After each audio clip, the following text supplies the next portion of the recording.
Hello guys, this is how to add a Google account to the Samsung Galaxy A17.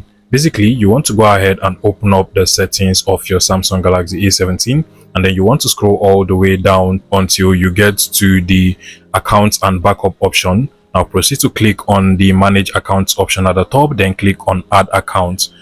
Now from here, you just want to select on Google.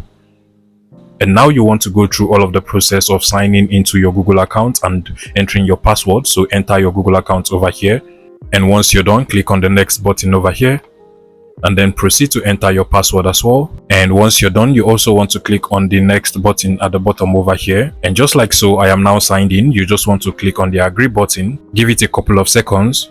You'll be asked whether you want your Samsung Galaxy A17 to be backed up on your Google account. Just go ahead and click on turn on backup or don't backup depending on your need. And just like so, we've now been able to add our Google account to the Samsung Galaxy A17. And just so you know, this Google account is going to be used whenever a Google account is needed or whenever you want to use any application that requires a Google account. If you find this video useful, please make sure you smash the like button and subscribe to this YouTube channel, guys.